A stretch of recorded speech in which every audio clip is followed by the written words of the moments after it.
क्या आपको पता है कि दुनिया की सबसे रिच यूनिवर्सिटीज में से एक यूनिवर्सिटी सऊदी अरेबिया के अंदर है, जहां स्टूडेंट्स को फ्री एजुकेशन के साथ साथ मंथली स्टाइपेंड भी मिलता है। जी हाँ, मैं बात कर रहा हूँ किंग अब्दुल्ला यूनिवर्सिटी साइंस और टेक्नोलॉजी की। ऐसी जगह जहां आपको साइंस और टेक्नोलॉजी के बारे में जदीद तालीम दी जाती है। अगर आप भी अब्रॉड जाकर पढ़ना चाहते हैं तो ये वीडियो आपके लिए है। बिस्मिल्लाहिर्रहमानिर्रहीम। अस्सलाम वालेकुम स्टूडेंट्स, मेरा नाम है अरबाज और आप देख रहे हैं मेरा YouTube channel study abroad with Arbaz. आज की video King Abdullah University of Science and technology के बारे में है। इसके अंदर मैं आपको स्टेप बाय स्टेप बताऊंगा कि आप कैसे अप्लाई कर सकते हैं, इसका क्या एलिजिबिलिटी क्राइटेरिया, कौन कौन से डॉक्यूमेंट्स आपको रिक्वायर्ड होंगे और इसका क्या टाइम फ्रेम है, और इसके अंदर कैसे अकाउंट बनाना है और कैसे अप्लाई करना है। ईच एंड एवरीथिंग आपको एक ही वीडियो के अंदर बताऊंगा, तो आपने वीडियो को लाजमी एंड तक देखना है। और अभी तक YouTube channel study abroad with Arbaz को सब्सक्राइब नहीं किया तो काइंडली से सब्सक्राइब करें और व्हाट्सएप चैनल को भी लाजमी फॉलो करें ताकि आप लेटेस्ट अपॉर्चुनिटी को मिस ना करें। व्हाट्सएप चैनल को फॉलो करने के लिए आपने इस लिंक के ऊपर क्लिक करना है और आप इजीली व्हाट्सएप चैनल को भी फॉलो कर सकते हैं। स्टूडेंट्स, अब चलते हैं अपनी वीडियो की तरफ और देखते हैं कि king Abdullah University of Science and technology की वेबसाइट के ऊपर आप किस तरीके से विजिट कर सकते हैं या वहां पर आप किस तरीके से अपने प्रोग्राम्स को सर्च आउट कर सकते हैं। तो सबसे पहले आपने यहाँ पर न्यू टैब ओपन करना है। जैसे ही आप न्यू टैब ओपन करेंगे उसके बाद आपने यहाँ पर गूगल पर आना है और यहाँ पर king Abdullah University of Science and technology लिखकर एंटर करना है। जैसे ही आप एंटर करेंगे तो आपके सामने king Abdullah University of Science and technology की ऑफिशियल वेबसाइट आ जाएगी और साथ ही आपको यहाँ पर इन्फॉर्मेशन दी गई है इस यूनिवर्सिटी के बारे में। King Abdullah University of Science and technology एक पब्लिक यूनिवर्सिटी है जो कि सऊदी अरेबिया के अंदर वाक़ है। ये 2009 में बनाई गई थी और इसके अंदर आपको रिसर्च और ग्रेजुएट ट्रेनिंग प्रोग्राम पढ़ाए जाते हैं जो कि ऑफिशियल लैंग्वेज इंग्लिश है। इसके अलावा आपको कोई और लैंग्वेज में नहीं पढ़ाया जाता, यहाँ पर इंग्लिश लैंग्वेज के अंदर ही आपको पढ़ाया जाता है रिसर्च और ग्रेजुएट प्रोग्राम के अंदर। तो इस तरीके से आप यहाँ पर अपने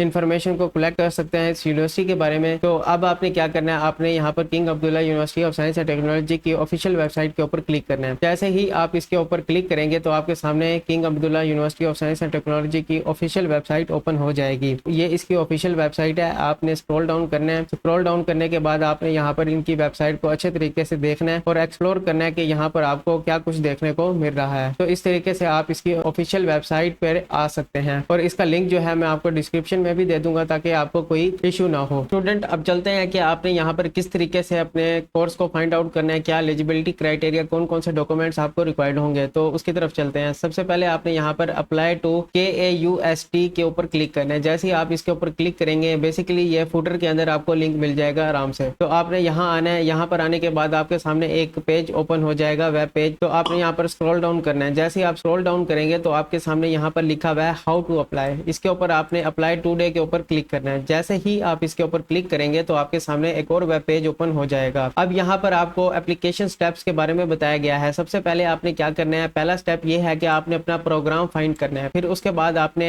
एडमिशन टाइमलाइन देखनी है। उसके बाद आपने क्या करना है, फिर उसके बाद आपने एडमिशन टाइमलाइन देखनी है दूसरे नंबर पर। तीसरे नंबर पर है आपके पास सी रिक्वायर्ड डॉक्यूमेंटेशन। आपने अपने रिक्वायर्ड डॉक्यूमेंट्स को देखना है। फिर उसके बाद चौथा पॉइंट है create an account and complete your application. आपने अकाउंट बनाना है और एप्लीकेशन को कंप्लीट करना है। जैसे ही आप एप्लीकेशन को कंप्लीट करेंगे और रिव्यू कर लेंगे अपनी समरी कि आपने अपने डाटा को अच्छे तरीके से एंटर करा है या नहीं, जैसे ही आप ये कंफर्म कर लेंगे कि आपका डाटा अच्छे तरीके से एंटर हो गया है, तब आपने यहाँ पर सबमिट योर एप्लीकेशन के ऊपर क्लिक कर देना है। इस तरीके से आपकी एप्लीकेशन सबमिट हो जाएगी। और यहाँ पर मैं आपको ये बताता जाऊँ, यहाँ पर अप्लाई करने की कोई फीस नहीं है, आप फ्री ऑफ कॉस्ट यहाँ पर अप्लाई कर सकते हैं। स्टूडेंट, हम भी स्टेप बाय स्टेप यहाँ पर अपनी एप्लीकेशन को लेकर चलेंगे। सबसे पहले हम प्रोग्राम्स देखेंगे यहाँ पर कौन कौन से ऑफर हो रहे हैं। तो आपने प्रोग्राम्स देखने के लिए programmes in science and engineering and technology के ऊपर क्लिक करना है। जैसे ही आप इस लिंक के ऊपर क्लिक करेंगे तो आपके सामने एक और वेब पेज ओपन हो जाएगा। अब यहाँ पर आपको प्रोग्राम्स के बारे में बताया गया है। यहाँ पर मास्टर और PhD के प्रोग्राम्स ऑफर हैं। अनफॉर्चुनेटली बैचलर्स के प्रोग्राम यहाँ पर नहीं है। स्टूडेंट्स, यहाँ पर प्रोग्राम्स की बात की जाए तो applied mathematics and computational science, फिर उसके बाद है अप्लाइड फिजिक्स, फिर उसके बाद बायो इंजीनियरिंग, उसके बाद बायो साइंस, उसके बाद केमिकल इंजीनियरिंग, उसके बाद केमिस्ट्री, उसके बाद कंप्यूटर साइंस, उसके बाद अर्थ साइंस एंड इंजीनियरिंग, उसके बाद इलेक्ट्रिकल एंड कंप्यूटिंग इंजीनियरिंग, उसके बाद energy resources and petroleum engineering, उसके बाद इन्वायरमेंटल साइंस एंड इंजीनियरिंग, उसके बाद मैरीन साइंस, उसके बाद मटेरियल साइंस एंड इंजीनियरिंग, फिर उसके बाद है मैकेनिकल इंजीनियरिंग, उसके बाद है प्लांट साइंस, उसके बाद स्टैटिक्स, उसके बाद टेक्नोलॉजी इनोवेशन एंड एंटरप्रेन्योरशिप। तो ये प्रोग्राम्स आपके पास यहाँ पर अवेलेबल हैं। और उसके बाद आपके पास यहाँ पर MS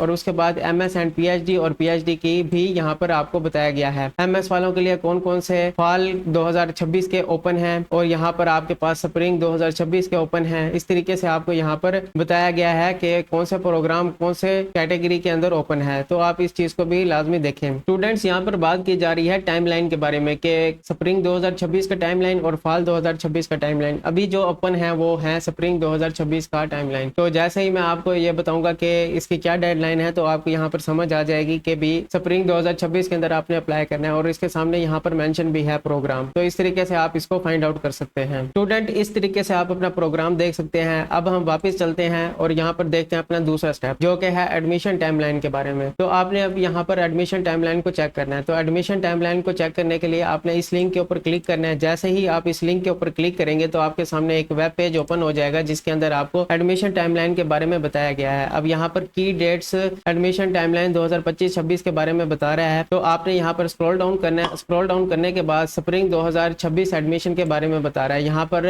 सिर्फ और सिर्फ एमएस और पीएचडी वाले अप्लाई कर सकते हैं, या पीएचडी एप्लीकेंट्स यहाँ पर अप्लाई कर सकते हैं। यहाँ पर उन्होंने वाजे लिख कर बताया है, बैचलर वाले यहाँ पर अप्लाई नहीं कर सकते। उसके बाद आपने स्क्रॉल डाउन करना है। स्क्रॉल डाउन करने के बाद आपके पास यहाँ पर एडमिशन जो ओपन है वो 15 अगस्त 2025 से ओपन है, और एडमिशन क्लोज डेट जो है वो 1 अक्टूबर 2025 इसकी लास्ट डेडलाइन है। स्टूडेंट्स, अब क्लासेस की बात की जाए तो 25 जनवरी 2026 में आपकी क्लासेस स्टार्ट हो जाएंगी। पहला सेमेस्टर आपका स्टार्ट हो जाएगा 25 जनवरी 2026 के अंदर। तो आपने इसकी डेडलाइन को मिस नहीं करना। ये आपका राउंड 1 है, तो आपने यहाँ पर as soon as possible apply करना है और अपने एडमिशन और स्कॉलरशिप को सिक्योर करना है। स्टूडेंट, सबसे मजे की बात मुझे इस स्कॉलरशिप और इस यूनिवर्सिटी की ये लगी कि आप यहाँ पर अगर अप्लाई करेंगे डेडलाइन के बाद, तो आपकी एप्लीकेशन ऑटोमेटिकली दूसरे राउंड के लिए फॉरवर्ड हो जाएगी। मतलब ये कि any application received after this deadline will be automatically rolled into the round 2 for fall 2026, यानी कि फॉल 2026 के लिए आपकी एप्लीकेशन फॉरवर्ड हो जाएगी। आप ऑटोमेटिकली राउंड 2 के अंदर अप्लाई कर देंगे। तो यहाँ पर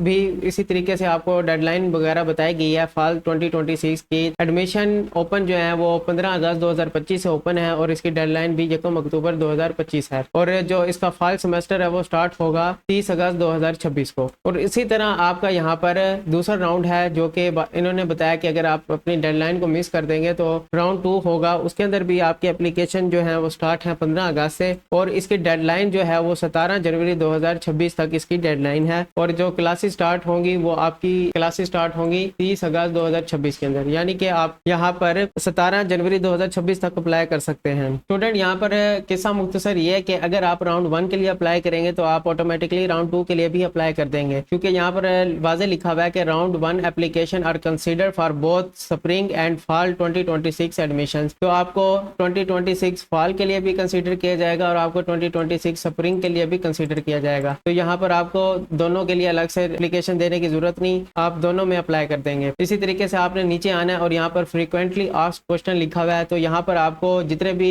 सवाल होते हैं पहले ही इनके जवाब लिख कर दिए गए हैं, यानी कि अगर आप पूछना चाहते हैं कि यहाँ पर अप्लाई करने की क्या फीस है, तो what does it cost to apply, तो यहाँ पर लिखा हुआ है इसका answer, there is no cost to submit an application to study at KAUST। तो यहाँ पर अप्लाई करने के लिए आपको कोई फीस नहीं देनी, आप फ्री ऑफ कॉस्ट यहाँ पर अप्लाई कर सकते हैं। स्टूडेंट, मैं आपको रिकमेंड करूंगा कि आप ये तमाम क्वेश्चन देखें और इसको लाजमी पढ़ें, ताकि आपके जितने भी डाउट्स हैं वो क्लियर हो जाएं। फिर उसके बाद आपने यहाँ पर नेक्स्ट करना है। नेक्स्ट करने के बाद आपका तीसरा पॉइंट है कि आपने रिक्वायर्ड डॉक्यूमेंटेशन देखनी है। आपने अपने रिक्वायर्ड डॉक्यूमेंट देखना है। उसको देखने के लिए आपने तीसरे पॉइंट पर आना है और यहाँ पर एडमिशन रिक्वायरमेंट्स पेज के ऊपर क्लिक करना है। जैसे ही आप इस लिंक के ऊपर क्लिक करेंगे तो आपके सामने यहाँ पर एक और वेब पेज ओपन हो जाएगा, जो कि है आपका एंट्री रिक्वायरमेंट्स के नाम से। तो इस तरीके से आप यहाँ पर अपनी एंट्री रिक्वायरमेंट्स देख सकते हैं। स्टूडेंट, अब इसकी मिनिमम एंट्री रिक्वायरमेंट्स की बात की जाए तो सबसे पहले अगर आप मास्टर के अंदर अप्लाई करना चाह रहे हैं तो आपके पास बैचलर की डिग्री होनी चाहिए रेलिवेंट प्रोग्राम के अंदर, और वो भी रिकॉग्नाइज होनी चाहिए HEC से, अगर आप पाकिस्तान से अप्लाई कर रहे हैं। अगर आप इंडिया बांग्लादेश से अप्लाई कर रहे हैं तो आपकी रेलिवेंट जो अथॉरिटी है जिसके अंडर आपकी यूनिवर्सिटीज आती हैं, तो आपने उससे रिकॉग्नाइज यूनिवर्सिटी होगी तो आप यहाँ पर अप्लाई करेंगे। उसके बाद अगर आप PhD के अंदर अप्लाई करना चाह रहे हैं तो आपके पास मास्टर डिग्री होनी चाहिए रेलिवेंट प्रोग्राम के अंदर, वो भी आपकी रिकॉग्नाइज होनी चाहिए रेलिवेंट अथॉरिटी से। फिर उसके बाद आपने नीचे आना है और तीसरा पॉइंट है आपका एटलीस्ट आपकी उम्र जो है वो 18 साल होनी चाहिए, इससे कम आपकी उम्र नहीं होनी चाहिए। उसके बाद यहाँ पर अगला पॉइंट है कि आपकी जो GPA है या पाकिस्तान में CGPA होता है, तो उसकी अगर आपके पास 3.0 है तो आप यहाँ पर अप्लाई कर सकते हैं, मिनिमम यहाँ पर जो रिक्वायर्ड है। और यहाँ पर लिखा हुआ है कि 90% जो यहाँ पर एडमिशन को सिक्योर करते हैं उनकी CGPA 3.3 होती है या इससे अबव होती है। तो आपने यहाँ पर इस चीज़ का लाजमी ख्याल करना है। तो यहाँ पर आपको ईच एंड एवरीथिंग अच्छे तरीके से बताई गई है। और यहाँ पर 75% CGPA जो है वो है है 3.5, अगर आपका स्केल 4 है तो इस तरीके से आपने यहाँ पर अप्लाई करना है। अगर मैं इसको समराइज करूँ तो ये कह रहे हैं कि अगर आपके पास 3.5 CGPA है 4 में से, तो आप यहाँ पर अच्छे तरीके से अपनी एप्लीकेशन को सबमिट करके यहाँ पर स्कॉलरशिप ले सकते हैं। अगर आपकी CGPA से कम है तो आपके लिए डिफिकल्टी बढ़ती जाएगी, और मिनिमम यहाँ पर जो क्राइटेरिया रखा गया है वो 3 होनी ही चाहिए लाजमी। अगर आपकी 3 से कम है तो आप यहाँ पर हरगिज अप्लाई ना करें, आपकी एप्लीकेशन ऑलरेडी रिजेक्टेड है। स्टूडेंट, उसके बाद है evidence of proficiency in English language. आपने इंग्लिश लैंग्वेज प्रोफिशिएंसी का सबूत देना है। See the table below for details. मजीद डिटेल के लिए आपने नीचे दिए गए टेबल को देखना है। अब यहाँ पर इस तरीके से आपने अपनी मिनिमम एंट्री रिक्वायरमेंट्स को देखना है, और मिनिमम रिक्वायरमेंट्स को मद्देनजर रखते हुए आपने अपनी एप्लीकेशन को सबमिट करना है। अगर आप इन चीज़ों को इग्नोर करोगे तो आपकी एप्लीकेशन रिजेक्ट हो जाएगी, तो आपने इन चीज़ों का लाजमी ख्याल करना है। स्टूडेंट्स, उम्मीद करता हूँ आपने वीडियो को लाइक कर दिया होगा और चैनल को भी सब्सक्राइब कर दिया होगा अगर आप फर्स्ट टाइम चैनल पर विजिट कर रहे हैं, और व्हाट्सएप चैनल को भी लाजमी फॉलो करें ताकि आप लेटेस्ट अपॉर्चुनिटी को मिस ना करें। अब बात करते हैं एप्लीकेशन रिक्वायरमेंट्स के बारे में। तो आपने एप्लीकेशन सबमिट करते वक्त कौन कौन से डॉक्यूमेंट्स को अपलोड करना है। तो यहाँ पर आपके पास सबसे पहले ऑफिशियल यूनिवर्सिटी ट्रांसक्रिप्ट होनी चाहिए। अगर आप मास्टर के लिए अप्लाई करना चाह रहे हैं तो आपके पास बैचलर की ट्रांसक्रिप्ट होना लाजमी है। अगर आप PhD के लिए अप्लाई कर रहे हैं तो आपके पास मास्टर की ट्रांसक्रिप्ट होना लाजमी है। उसके बाद आपके पास है CV, जो कि आपने यूरोपास फॉर्मेट के अंदर अपनी CV को बनाना है, और फिर आपने यहाँ पर अपनी एप्लीकेशन को सबमिट करना है। फिर उसके बाद तीसरा पॉइंट है स्टेटमेंट ऑफ पर्पस। आपके पास स्टेटमेंट ऑफ पर्पस होना चाहिए कि आप यहाँ पर क्यों अप्लाई कर रहे हैं, और आपने जो प्रोग्राम सेलेक्ट करा है तो उसके अंदर आप क्यों एलिजिबल हैं कि आपने इस प्रोग्राम को सिलेक्ट किया है। तो इस तरीके से आपने अपने स्टेटमेंट ऑफ पर्पस के अंदर अपना पर्पस बयान करना है उस प्रोग्राम को सिलेक्ट करने का। फिर उसके बाद है आपके पास कॉन्टैक्ट डिटेल्स 3 रेफरेंस, जहां से आपने अपनी प्रीवियस एजुकेशन हासिल की है उस यूनिवर्सिटी के 3 प्रोफेसर की आपके पास डिटेल होनी चाहिए, उनका फोन नंबर, उनका ईमेल एड्रेस और उनका नाम और उनका ओहदा। तो ये चीजें अगर आपको पता होंगी तो आप एप्लीकेशन सबमिट करते वक्त आपने एप्लीकेशन के अंदर वो इन्फॉर्मेशन को पुट करना है। फिर जैसे ही आपकी एप्लीकेशन सबमिट होगी तब वो आपके रेफरीज के ईमेल के थ्रू उनसे कंफर्म करेंगे आपके बारे में। तो इस तरीके से आपने यहाँ पर अपनी डिटेल्स एंटर करनी है। फिर उसके बाद है official English language test score होना चाहिए आपके पास, और उसके बाद यहाँ पर आपके पास है पासपोर्ट की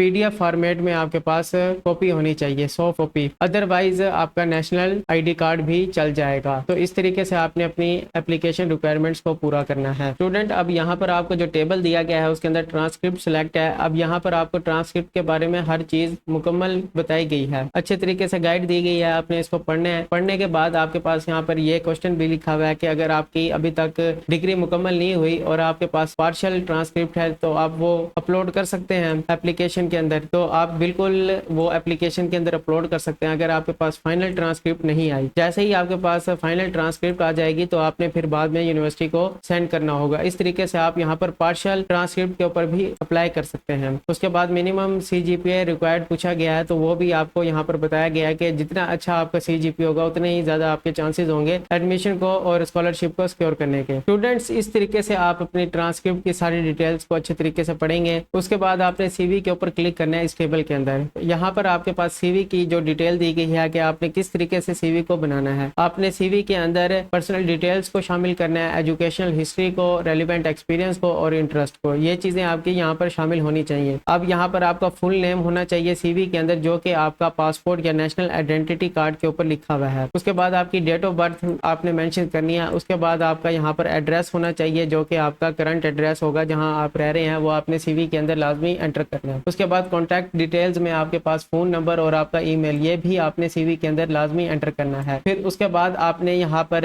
इंस्टीट्यूट के बारे में बताना है, पोस्ट हाई स्कूल के बारे में, स्टार्टिंग डेट से लेके फिनिश डेट तक, ये चीजें आपने यहाँ पर CV के अंदर लाजमी शामिल करनी है। फिर उसके बाद आपने अपनी क्वालिफिकेशन के बारे में बताना है। उसके बाद आपने यहाँ पर reward level, title, start and finish date के बारे में बताना है। फिर उसके बाद आपने अगर आपका कोई वर्क एक्सपीरियंस है रेलिवेंट तो आपने वो बताना है। फिर उसके बाद रिसर्च एंड पब्लिकेशंस के बारे में बताना है। फिर उसके बाद अगर कोई अदर स्किल्स है आपके पास आपके इंटरेस्ट के हिसाब से तो आपने वो भी CV के अंदर लाजमी एंटर करना है। तो इस तरीके से आपकी ये CV अच्छे तरीके से प्रिपेयर हो जाएगी। अगर आप इन तमाम बातों को मद्देनजर रखते हुए CV और डॉक्यूमेंट्स को प्रिपेयर करेंगे तो इंशाल्लाह आप स्कॉलरशिप और एडमिशन को लाजमी सिक्योर कर लेंगे। स्टूडेंट्स, उसके बाद है statement of purpose. Statement of purpose में आपने 2 चीजों का ख्याल करना है। पहला ये कि आपका जो स्टेटमेंट ऑफ पर्पस है वो 750 वर्ड से कम का नहीं होना चाहिए। फिर दूसरा ये कि आपने यहाँ पर अपने स्टेटमेंट ऑफ पर्पस के अंदर किन चीजों का ख्याल करना है, उसमें आपने अपना पास्ट एक्सपीरियंस के बारे में बताना है, जिसके अंदर आप अप्लाई कर रहे हैं उसके बारे में आपने बताना है, रेलिवेंट बैकग्राउंड बताना है, इंटरेस्ट बताना है, एकेडमिक प्लान्स के बारे में बताना है और कैरियर ऑब्जेक्टिव्स के बारे में आपने लाजमी यहाँ पर चीज़ें डिस्क्राइब करनी है। और उसके बाद आपने लास्ट में ये लाजमी बताना है, in the statement you should describe your reason for applying to the programme for which you are seeking admission. जिस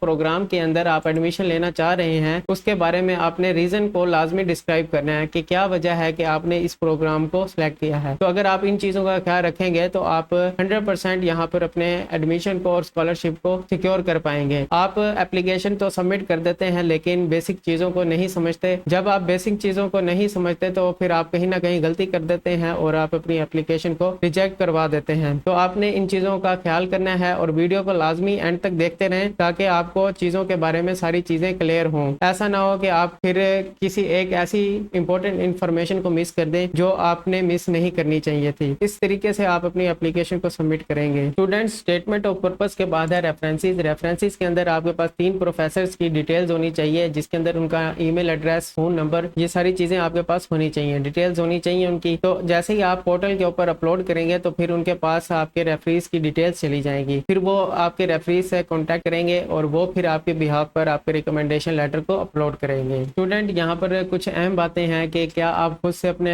लेटर्स को अपलोड कर सकते हो? तो बिल्कुल भी नहीं, आप खुद से अपने लेटर को अपलोड नहीं करोगे। यूनिवर्सिटी आपके रेफरीज से कॉन्टैक्ट करेगी ईमेल के जरिए, फिर वो आपकी बिहाफ पर रिकमेंडेशन लेटर को अपलोड करेंगे। और दूसरी बात ये कि क्या आप पहले से ही अपने रेफरीज को बता सकते हो इस बारे में? तो जी बिल्कुल, आप अपने रेफरीज को पहले से अवेयर करें कि आप king Abdullah university science and technology के अंदर अप्लाई करने जा रहे हैं। जैसे ही उनको यानी कि आपके रेफरीज को ईमेल रिसीव हो तो वो आपकी बिहाफ पर रिकमेंडेशन लेटर अपलोड कर दें एज सुन एज पॉसिबल, ताकि आपके रिकमेंडेशन लेटर मिस ना हो। स्टूडेंट्स, उसके बाद है लैंग्वेज प्रोफिशिएंसी। इंग्लिश लैंग्वेज के अंदर आपने क्या करना है? यहाँ पर आपके पास आइल्स की रिक्वायरमेंट दी गई है, जिसके अंदर 6.5 आपके पास बैंड होने चाहिए और हर इंडिविजुअल सेक्शन के अंदर आपके पास 5.5 बैंड होना लाजमी है। तो listening, reading, speaking and writing के अंदर हर बैंड के अंदर आपके 5.5 से ज़्यादा होने चाहिए और ओवरऑल आपका जो बैंड है वो 6.5 होना चाहिए या इससे ज़्यादा होना चाहिए। तो इस तरीके से आप अपनी इंग्लिश लैंग्वेज प्रोफिशिएंसी की रिक्वायरमेंट को फुलफिल करेंगे। उसके बाद ये कि अगर आपके पास आइल्स नहीं है, अगर आपने किसी और लैंग्वेज प्रोफिशिएंसी का टेस्ट दिया है, तब भी आप यहाँ पर उसको सबमिट करवा सकते हैं, जिसकी डिटेल्स आपको यहाँ पर पॉइंट्स में दी गई है। इनमें से अगर आपके पास है कोई तो आप वो भी सबमिट करवा सकते हैं। उसके बाद स्क्रॉल डाउन करेंगे और यहाँ पर FAQs दिए गए हैं। अब FAQs में ये है कि अगर आपने इंग्लिश स्पीकिंग कंट्री से भी अपनी एजुकेशन को मुकम्मल किया है तब भी आपको यहाँ पर आइल्स देना लाजमी है। उसके बाद दूसरा ये है कि अगर आपने आइल्स देने का इरादा किया है कि आप डेडलाइन से पहले या डेडलाइन के बाद अपने आइल्स को सबमिट करवा दें यहाँ पर, या अगर आपका ऐसा सिनेरियो बनता है कि आप टेस्ट बाद में देंगे जब तक आपकी डेडलाइन गुजर जाए एप्लीकेशन की, तब भी आप यहाँ पर अपने आइल्स को सबमिट करवा सकते हैं। बस आपने ये करना होगा, अपने इस ईमेल एड्रेस के ऊपर अपने आइल्स सर्टिफिकेट को सेंड करना होगा, तो वो आपकी एप्लीकेशन के साथ आपके आइल्स को एंटर कर देंगे। यानी कि आपके पास टाइम बहुत है। आप अगर इंग्लिश लैंग्वेज प्रोफिशिएंसी टेस्ट देना चाहें आइल्स का तो आप यहाँ पर वो देकर भी यहाँ पर ईमेल के जरिए ऐड करवा सकते हैं अपनी एप्लीकेशन के अंदर, अगर एप्लीकेशन की डेडलाइन गुजर भी गई तब भी। उसके बाद ये है कि आपका यहाँ पर जितना भी कॉस्ट आएगा इंग्लिश प्रोफिशिएंसी के ऊपर, तो वो यहाँ पर जो स्कॉलरशिप है, फेलोशिप, वो इस चीज़ को कवर नहीं करेगी, इस कॉस्ट को। तो आपने इन चीज़ों का लाजमी ख्याल करना है। स्टूडेंट्स, अब इसके बाद फिर बैक जाएंगे। बैक जाने के बाद अब आपके पास यहाँ पर है चौथा पॉइंट कि आप यहाँ पर अकाउंट कैसे क्रिएट कर सकते हैं। Create an account and complete your application. अब हम चलते हैं कि यहाँ पर अकाउंट कैसे बनाना है और एप्लीकेशन को कैसे सबमिट करना है। तो आपने यहाँ पर चौथे पॉइंट पर आने के बाद अकाउंट को क्रिएट करना है। एप्लीकेशन अकाउंट के ऊपर आप क्लिक करेंगे। जैसे ही आप इस लिंक के ऊपर क्लिक करेंगे तो आपके सामने एक पोर्टल ओपन हो जाएगा। यहाँ पर अब आपने स्क्रॉल डाउन करना है। स्क्रॉल डाउन करने के बाद अब आपने जिस प्रोग्राम के ऊपर अप्लाई करना है उसके ऊपर आपने सिलेक्ट करना है। जैसे कि मैं यहाँ पर कंप्यूटर साइंस के ऊपर अप्लाई करना चाह रहा हूँ, तो मैंने यहाँ पर अप्लाई नाउ के ऊपर क्लिक कर देना है। जैसे ही अप्लाई नाउ के ऊपर क्लिक करेंगे तो आपके सामने ये पोर्टल ओपन हो जाएगा एप्लीकेशन मैनेजमेंट का। यहाँ पर अब आपके पास दो चीजें देखने को मिल रही हैं, यूजर का, रिटर्निंग यूजर का और फर्स्ट टाइम यूजर का। अगर आपने पहले से अकाउंट बनाया है तो आप यहाँ पर लॉगिन करेंगे। अगर आपके पास पहले से अकाउंट नहीं है, फर्स्ट टाइम यूजर है, तो आपने यहाँ पर क्रिएट एन अकाउंट के ऊपर क्लिक कर देना है। जैसे ही आप इसके ऊपर क्लिक करेंगे तो आपके सामने रजिस्टर का वेब पेज ओपन हो जाएगा। अब आपने यहाँ पर अपने डिटेल्स को एंटर करना है और उसके बाद यहाँ पर अकाउंट को क्रिएट कर लेना है। स्टूडेंट, अब हम यहाँ पर रजिस्टर करते हैं और देखते हैं कि यहाँ पर आप कैसे अकाउंट बना सकते हैं। तो सबसे पहले आपने ईमेल एड्रेस डालना है। मैंने यहाँ पर अपना ईमेल एड्रेस डाला है जो कि एक डमी है, आपने अपने अकॉर्डिंग डाल देना है। उसके बाद यहाँ पर फर्स्ट नेम लिखेंगे, तो मैंने यहाँ पर डमी डाटा एंटर सारा करना है, आपने अपने अकॉर्डिंग यहाँ पर चीज़ों को एंटर करना है। यहाँ पर आप अपने पासपोर्ट के ऊपर अपना फर्स्ट नेम और लास्ट नेम देकर ही एंटर करें। उसके बाद डेट ऑफ बर्थ आपने यहाँ पर सिलेक्ट कर लेनी है। मैं अपनी यहाँ पर कोई सी भी डेट ऑफ बर्थ सिलेक्ट कर लेता हूँ। तो उसके बाद आपने क्या करना है, उसके बाद आपने यहाँ पर कंटिन्यू के ऊपर क्लिक कर देना है। जैसे ही आप कंटिन्यू के ऊपर क्लिक करेंगे तो यहाँ पर आ गया है a temporary PIN has been send to your email, यानी कि आपके पास एक पिन है जो आपके रजिस्टर्ड ईमेल के ऊपर सेंड कर दी गई है। अब आपने वो पिन यहाँ पर एंटर करनी है। अब देखते हैं यहाँ पर हमें वो ईमेल रिसीव हुई या नहीं। यहाँ पर आप देख सकते हैं कि किंग अब्दुल्ला यूनिवर्सिटी की तरफ से हमें एक ईमेल रिसीव हुआ है। अब यहाँ पर हमने अपनी टेम्परेरी पिन को फाइंड आउट करना है। स्टूडेंट, अब आपको यहाँ पर टेम्परेरी पिन देखने को मिलेगी, आपने उसको कॉपी करना है। कॉपी करने के बाद आपने टेम्परेरी पिन एंटर करनी है और डेट ऑफ बर्थ डालनी है जो आपने अकाउंट बनाते वक्त डाली थी। तो मैं यहाँ पर अपनी डेट ऑफ बर्थ सिलेक्ट कर रहा हूँ जो मैंने अकाउंट बनाते वक्त डाली थी। आपने उसको एक्यूरेट डालना है यहाँ पर। अब मैं यहाँ पर लॉगिन के ऊपर क्लिक करूंगा। जैसे ही लॉगिन के ऊपर क्लिक करेंगे तो अब आपके पास यहाँ पर पासवर्ड के बारे में पूछ रहा है। स्टूडेंट्स, आपने पासवर्ड को किस तरीके से क्रिएट करना है, आपके पास एटलीस्ट 1 लेटर होना चाहिए, 1 कैपिटल लेटर होना चाहिए,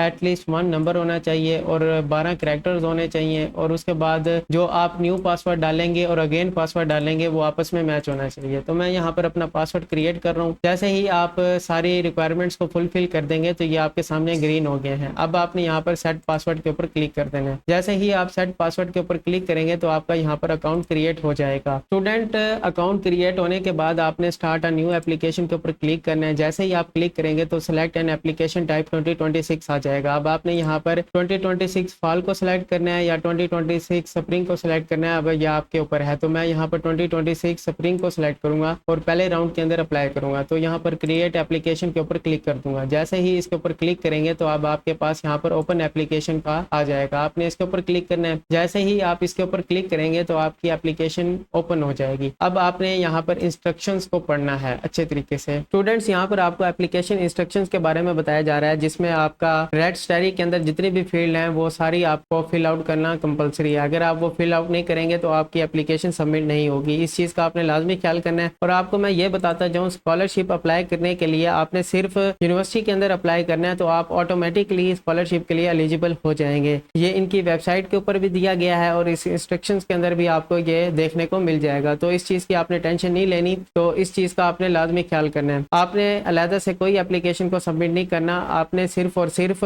इसके अंदर एप्लीकेशन के अंदर अप्लाई करना है और स्कॉलरशिप आपकी ऑटोमेटिकली कंसिडर कर ली जाएगी। तो इस चीज़ का आपने लाजमी ख्याल करना है। फिर ये ना कहना कि अभी आपने स्कॉलरशिप के बारे में तो बताया नहीं। स्टूडेंट, इसके अलावा आपको मैं ये भी प्रूफ दे देता हूँ कि भाई ये आपको कहाँ देखने को मिलेगा। आपने एडमिशन टाइमलाइन के ऊपर आना है। जैसे ही आप इस टाइमलाइन पेज के ऊपर आएंगे आपने स्क्रॉल डाउन करना है। यहाँ पे लिखा हुआ है how do I apply for the fellowship programme. तो आपने यहाँ पर इसको पढ़ना है। There is no separate application for the KAUST fellowship. All admitted students automatically receive KAUST fellowship. तो आपने इस चीज़ को लाजमी देख लेना है। स्टूडेंट, अब आपने यहाँ पर स्क्रॉल डाउन करना है। स्क्रॉल डाउन करने के बाद कंटिन्यू के ऊपर क्लिक कर देना है। जैसे ही कंटिन्यू के ऊपर क्लिक करेंगे तो अब आप नेक्स्ट पेज के ऊपर आ जाएंगे जो कि है पर्सनल बैकग्राउंड के बारे में। पर्सनल बैकग्राउंड के अंदर आपने अपनी सारी डिटेल्स देनी है। अब ये चीज़ देखें, जिसके आगे रेड स्टेरिक है वो आपने लाजमी फिल आउट करना है और जिसके आगे रेड स्टेरिक नहीं है उसको आप एज इट इज़ भी छोड़ सकते हैं। अब आपने यहाँ पर अपना एड्रेस के बारे में बताना है। ऐड एड्रेस के ऊपर क्लिक करेंगे। जैसे ही ऐड एड्रेस के ऊपर क्लिक करेंगे तो आपने यहाँ पर परमानेंट एड्रेस सेलेक्ट करना है और उसके बाद आपने यहाँ पर अपना कंट्री सेलेक्ट करना है, पाकिस्तान। मैंने एक दफ़ा पी प्रेस किया तो पाकिस्तान आ गया। अब आपने यहाँ पर अपना स्ट्रीट वगैरह सारी चीज़ें डिटेल दे देनी है और आपने यहाँ पर सिटी का नाम भी बता देना है। उसके बाद आपने यहाँ पर अपना रीजन बताना है, रीजन भी बता देना है। फिर उसके बाद आपने यहाँ पर पोस्टल कोड बताना है जो कि आप अपने शहर का गूगल पर सर्च कर सकते हैं। मैं यहाँ पर टेम्परेरी डाल रहा हूँ, आपने अपने अकॉर्डिंग डाल देना है। उसके बाद आपने यहाँ पर इसको सेव कर देना है। जैसे ही आप इसको सेव करेंगे तो आपका एड्रेस यहाँ पर ऐड हो जाएगा। अब उसके बाद आपके पास है ईमेल एड्रेस जो कि आपका पहले से ही एंटर होगा। फिर उसके बाद आपने यहाँ पर अपना फ़ोन नंबर डालना है। फ़ोन नंबर डालने के लिए आपने यहाँ पर अपना फ़ोन नंबर डाल देना है। फिर उसके बाद आपने यहाँ पर वो कह रहे हैं ना कोड डालें, कंट्री कोड, तो +92।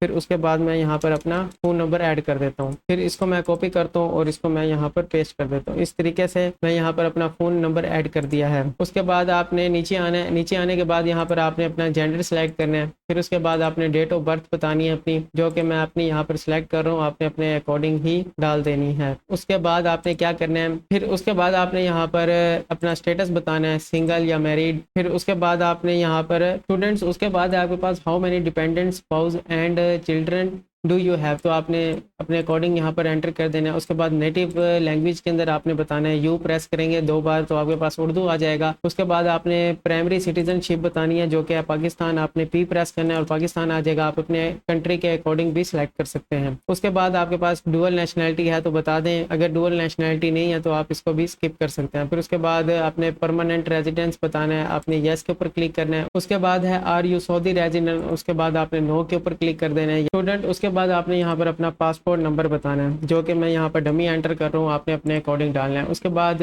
पासपोर्ट इशू डेट बतानी है। फिर उसके बाद आपने यहाँ पर मंथ, डेट और ईयर सिलेक्ट करना है, आपका कब इशू हुआ था। तो मैंने यहाँ पर ये सिलेक्ट कर दिया। मैंने यहाँ पर डेट सेलेक्ट कर दिया। आप यहाँ पर एक्सपायरी डेट सेलेक्ट करेंगे। यहाँ पर मैंने अपनी डेट ऑफ इशुएंस और डेट ऑफ एक्सपायरी सेलेक्ट कर दिया। अब आपने यहाँ पर पासपोर्ट स्कैन करके अपलोड करना है, तो यहाँ पर चूज अ फाइल के ऊपर क्लिक करेंगे और यहाँ पर पासपोर्ट को अपलोड करेंगे। मैं जल्दी से यहाँ पर अपना पासपोर्ट अपलोड करता हूँ, फिर उसके बाद कंटिन्यू करते हैं। स्टूडेंट्स, यहाँ पर मैंने अपना पासपोर्ट अपलोड कर दिया। मैं यहाँ पर कंटिन्यू के ऊपर क्लिक करूंगा। जैसे ही आप कंटिन्यू के ऊपर क्लिक करेंगे तो ये थोड़ा सा लोड करेगा। लोड करने के बाद ये अब आपका नेक्स्ट स्टेप है स्पॉन्सरशिप के ऊपर ले जाएगा आपको। स्टूडेंट, अब आपका यहाँ पर आया स्पॉन्सरशिप, तो आपने स्पॉन्सरशिप के बारे में बताना है। स्टूडेंट्स, अगर आप फुली फंडेड स्कॉलरशिप के लिए अप्लाई करना चाह रहे हैं तो आपने सेकंड वाले ऑप्शन को क्लिक करना है। अगर आप सेल्फ पर यहाँ पर पढ़ना चाह रहे हैं तो आपने फर्स्ट वाले को क्लिक करना है। तो इस तरीके से आपने अपने अकॉर्डिंग यहाँ पर स्पॉन्सरशिप को सिलेक्ट करना है। तो हम यहाँ पर फुली फंडेड स्कॉलरशिप के लिए अप्लाई कर रहे हैं, तो आपने यहाँ पर क्लिक करना है no I am seeking fully funding from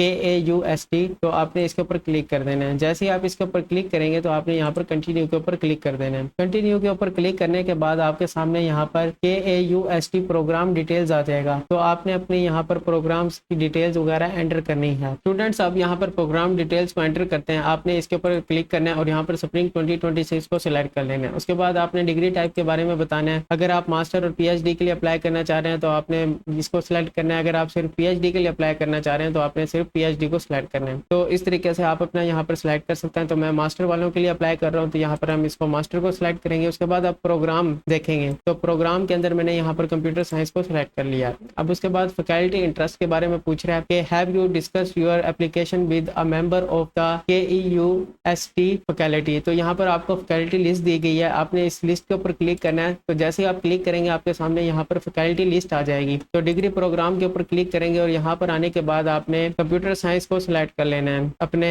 programme को। तो जैसे ही आप इसके ऊपर क्लिक करेंगे तो आपके सामने सिर्फ और सिर्फ कंप्यूटर साइंस के प्रोफेसर आ जाएंगे। तो यहाँ पर आपके सामने ये आ गया। अब आपने दोबारा एप्लीकेशन के ऊपर आना है। अगर आपने इनके साथ डिस्कस किया है तो आपने यहाँ पर यस बता देना है, अदरवाइज आप नो कर देंगे। नो करने के बाद आपने यहाँ पर फैकल्टी इंटरेस्ट 1, फैकल्टी इंटरेस्ट 2 और 3 यहाँ पर सिलेक्ट कर देना है। अगर आप यस करेंगे तब, अगर आपने यस नहीं किया तो आप इसको एज इट इज ब्लैंक छोड़ दें। फिर उसके बाद have you previously applied to KAUST, तो आपने यहाँ अगर अप्लाई किया था तो यस, अगर नहीं किया था तो यहाँ पर नो पर क्लिक कर देंगे। उसके बाद है institutional agreement, are you applying as a part of an institutional agreement between your institution and KAUST, तो आपने यहाँ पर अपने अकॉर्डिंग सेलेक्ट कर देना है और यहाँ पर कंटिन्यू के ऊपर क्लिक कर देना है। उसके बाद आपके पास एजुकेशनल हिस्ट्री आ जाएगा। आपने एजुकेशन हिस्ट्री एंटर करनी है। यहाँ पर एड इंस्टीट्यूशन के ऊपर क्लिक करेंगे। जैसे ही आप इसके ऊपर क्लिक करेंगे तो आपने अपनी इंस्टीट्यूशन का नाम बताना है जो आपकी इंस्टीट्यूशन होगी। तो मैंने यहाँ पर सिलेक्ट कर दिया। उसके बाद आपने यहाँ पर इंस्टीट्यूशन लोकेशन के बारे में बताना है, कंट्री बताना है। यहाँ पर मैं P सिलेक्ट करूंगा तो पाकिस्तान आ जाएगा, मैं यहाँ पर एंटर कर दूंगा। इसके बाद आपने यहाँ पर अपना सारी चीज़ें जितनी चीज़ें हैं एंटर कर देनी है अपने अकॉर्डिंग। यहाँ पर स्ट्रीट बता देना है, स्ट्रीट बताने के बाद सिटी का नाम बता देना है। उसके बाद आपने अपना यहाँ पर रीजन सिलेक्ट कर देना है। सिलेक्ट करने के बाद पोस्टल कोड बता देना है। पोस्टल कोड बताने के बाद आपने स्टार्ट डेट, कब स्टार्ट आपने किया था वो बताना है और उसके बाद आपने एंड कब किया था उसके बारे में आपने बता देना है। तो इस तरीके से आपने यहाँ पर अपनी एप्लीकेशन को मुकम्मल करना है। तो उसके बाद आपने यहाँ पर ये सारी actual and expected graduation date बता देनी है। उसके बाद आपने लेवल ऑफ स्टडी के बारे में बताना है, आपका लेवल ऑफ स्टडी क्या है, अंडर ग्रेजुएट है या ग्रेजुएट है। उसके बाद आपने डिग्री बतानी है। फिर उसके बाद आपने मेजर बताना है। मेजर के अंदर आपने यहाँ पर अपना जो मेजर होगा होगा वो सिलेक्ट कर देना है। मैंने यहाँ पर कंप्यूटर साइंस सिलेक्ट किया है। फिर उसके बाद यहाँ पर आपने ओवरऑल ओरिजिनल ग्रेड्स के बारे में बताना है, तो ये सारी चीज़ें आपने यहाँ पर बतानी है। मैंने यहाँ पर अपना ग्रेड डाल दिया है। फिर उसके बाद यहाँ पर overall performance in local grade scale बताना है। फिर उसके बाद आपने ये बताना है is English the primary language of institution, आपने यस बता देना है। और उसके बाद have you ever been dismiss और suspend from an academic institution, आपने नो कर देना है। ये सारी चीज़ें बातें बताने के बाद आपने यहाँ पर अपनी सबमिट ट्रांसक्रिप्ट, आपने अपने यहाँ पर सबमिट करनी है ट्रांसक्रिप्ट को। तो चूज अ फाइल के ऊपर क्लिक करेंगे और यहाँ पर अपनी ट्रांसक्रिप्ट को अपलोड कर देंगे। तो मैं यहाँ पर जल्दी से अपनी ट्रांसक्रिप्ट को अपलोड करता हूँ, फिर हम यहाँ पर सेव करेंगे। स्टूडेंट्स, यहाँ पर मैंने अपनी ट्रांसक्रिप्ट अपलोड कर दिया PDF फॉर्म में और यहाँ पर मैंने इसको सेव कर देना है। जैसे ही आप सेव के ऊपर क्लिक करेंगे तो आपकी सारी डिटेल्स यहाँ पर सेव हो जाएंगी। स्टूडेंट्स, यहाँ पर हमारी ये सारी डिटेल सेव हो चुकी है। उसके बाद यहाँ पर आपने सेव करना चाहे सेव कर दें, नो थैंक्स के ऊपर करना चाहे नो थैंक्स कर दें। उसके बाद आपने यहाँ पर कंटिन्यू के ऊपर क्लिक करना है। जैसे ही आप कंटिन्यू के ऊपर क्लिक करेंगे अब आपका यहाँ पर स्टेटमेंट ऑफ पर्पस आ जाएगा। अब आपने यहाँ पर अपना स्टेटमेंट ऑफ पर्पस और CV को अपलोड करना है। तो मैं जल्दी से यहाँ पर फाइल्स को सिलेक्ट करता हूँ, उसके बाद कंटिन्यू करते हैं। स्टूडेंट्स, मैंने यहाँ पर अपना स्टेटमेंट ऑफ पर्पस और CV की PDF अपलोड कर दिया है। अपलोड करने के बाद आपने यहाँ पर कंटिन्यू के ऊपर क्लिक कर देना है। तो जैसे आप कंटिन्यू के ऊपर क्लिक करेंगे तो ये थोड़ा सा टाइम लेगा और इसको सेव करके अगले स्टेप के ऊपर चला जाएगा। स्टूडेंट्स, अब आपके पास है स्टैंडर्डाइज टेस्ट स्कोर। तो यहाँ पर GRE जो टेस्ट होता है ये कंपलसरी नहीं है। तो अगर आप यहाँ पर सबमिट करवाना चाहें, अगर आपके पास है तो आप यस कर सकते हैं, अगर आपके पास नहीं है तो आप नो के ऊपर क्लिक करते हैं। तो आगे है आपके पास do you plan to take a GRE in future. अगर आपका प्लान है तो आप यस कर सकते हैं, तो नहीं तो नो के ऊपर भी क्लिक कर सकते हैं। उसके बाद है इंग्लिश टेस्ट स्कोर, आपने यहाँ पर बताना है। तो आपने यहाँ पर यस के ऊपर क्लिक करना है, नहीं तो आप यहाँ पर नो के ऊपर भी क्लिक कर सकते हैं। तो इस तरीके से आप अपना यहाँ पर नो के ऊपर क्लिक करेंगे और उसके बाद आपने यहाँ पर बताना है कि आपके पास आइट्स है या नहीं। तो आपके पास है तो आपने यस कर देना है और यहाँ पर अपनी सारी टेस्ट डेट वगैरह सारी चीज़ें आपने यहाँ पर बता देनी है। तो आपने टेस्ट कब दिया था, उसके बाद आपने यहाँ पर उसका टेस्ट रिपोर्ट फॉर्म नंबर बता देना है। उसके बाद रीडिंग में कितने थे बैंड, और इसी तरीके से आपके स्पीकिंग में, उसके बाद आपकी लिसनिंग में, उसके बाद राइटिंग में, और टोटल कितने थे तो वो आपने यहाँ पर बता देने हैं। इस तरीके से बताने के बाद आपने यहाँ पर आइल्स का जो स्कोर है उसकी PDF फॉर्म अपलोड करनी है। अपलोड करने के बाद यहाँ पर कंटिन्यू के ऊपर क्लिक कर देना है। स्टूडेंट, यहाँ पर मैंने अपना आइल्स का टेस्ट स्कोर अपलोड कर दिया PDF फॉर्म में। अब यहाँ पर हम कंटिन्यू के ऊपर क्लिक कर देंगे। इस तरीके से आपने अपनी डिटेल्स को एंटर करना है। एंटर करने के बाद अब आपका नेक्स्ट स्टेप होगा रिसर्च, पोस्टर्स एंड पब्लिकेशन का। तो ये आपके पास जितने भी फील्ड्स थी ये कंपलसरी नहीं थी, अगर आप इसको ऐड करेंगे तो आपकी प्रोफाइल जितनी भी है स्ट्रॉन्ग हो जाएगी। फिर उसके बाद है आपका रिसर्च, पोस्टर्स एंड पब्लिकेशन। अगर कोई है, do you have any lab research experience, अगर नहीं है तो नो, अगर है तो यस कर दें। उसके बाद आपने कंटिन्यू के ऊपर क्लिक कर देना है। जैसे ही आप कंटिन्यू के ऊपर क्लिक करेंगे आपका रेफरेंसेस का आ जाएगा। आपने यहाँ पर अपने रेफरीज की डिटेल एंटर करनी है। ऐड रेफरीज के ऊपर क्लिक करेंगे और यहाँ पर आपने अपने रेफरीज की डिटेल एंटर कर देनी है। तो मैं यहाँ पर अपने रेफरीज की डिटेल डाल रहा हूँ, आपने फिर अपने अकॉर्डिंग यहाँ पर चीज़ों को एंटर करना है। यहाँ पर मैंने सारी चीज़ें एंटर कर दी हैं। अब आपने जो है अपने अकॉर्डिंग यहाँ पर चीज़ों को एंटर करना है। उसके बाद यहाँ पर मैं अपना कंट्री सेलेक्ट कर लूँगा, पाकिस्तान। उसके बाद स्ट्रीट और चीज़ें आपने यहाँ पर सिटी का नेम और उसके बाद रीजन आपने बताना है। उसके बाद पोस्टल कोड बता देना है। उसके बाद आपने ये सारी चीज़ें फिल करने के बाद सिग्नेचर बताना है अपना। तो आपने अपना यहाँ पर सिग्नेचर डाल देना है। सिग्नेचर डालने के बाद आप, तो जैसे ही आप ये सारी डिटेल्स डालेंगे उसके बाद आपने यहाँ पर जीमेल भी डालना है। स्टूडेंट, जैसे ही आप ये सारी डिटेल एंटर कर देंगे उसके बाद आपने सेंड टू रिकमेंडेड्स के ऊपर क्लिक कर देना है। जैसे ही आप इसके ऊपर क्लिक करेंगे इस तरीके से आपने अपना रेफरी ऐड करना है और यहाँ पर कंटिन्यू के ऊपर क्लिक कर देना है। यहाँ पर आपने 3 रेफरीज के डालने हैं, मैंने 1 डाला है। उसके बाद ऐड इमरजेंसी कॉन्टैक्ट के ऊपर आपने क्लिक करना है। यहाँ पर आपने रिलेशनशिप बताना है। फिर उसके बाद उनका नाम वगैरह ये सारी चीज़ें एंटर करने के बाद आपने यहाँ पर अपना ईमेल एड्रेस बताना है भाई का, अगर जो आपका रिलेशन सेलेक्ट होगा ऊपर उसका आपने यहाँ पर ईमेल एड्रेस बता देना है। फिर फ़ोन नंबर वगैरह ये चीज़ें बताने के बाद कहाँ से है वो बता देना है। ये सारी चीज़ें बताने के बाद सेव कर देना है। ये सारी चीज़ें आपने बतानी है। यहाँ पर मैंने डिटेल्स डाल दी हैं। अब आपने यहाँ पर अपनी अकॉर्डिंग यहाँ पर चीज़ों को एंटर करना है। तो मैं अब यहाँ पर इसको सेव कर दूंगा। तो इमरजेंसी कॉन्टैक्ट डिटेल्स भी यहाँ पर सेव हो जाएंगी। स्टूडेंट्स, जैसे ही आप ये इमरजेंसी कॉन्टैक्ट डिटेल्स की सारी इन्फॉर्मेशन फिल आउट कर देंगे आपने सेव के ऊपर क्लिक करना है। जैसे ही आप सेव के ऊपर क्लिक करेंगे तो आपकी इन्फॉर्मेशन ऐड हो जाएगी। तो उसके बाद आपने यहाँ पर कंटिन्यू के ऊपर क्लिक करना है। जैसे ही आप कंटिन्यू के ऊपर क्लिक करेंगे तो आपके पास अदर इन्फॉर्मेशन का पूछ रहा है, तो आपने यहाँ पर अपने अकॉर्डिंग बताना है। स्टूडेंट्स, अब आपने यहाँ पर यह बताना है कि अगर आपको पहले कोई आईडी असाइन की गई थी तो आपने वो बता देनी है। उसके बाद अगर आपका यहाँ पर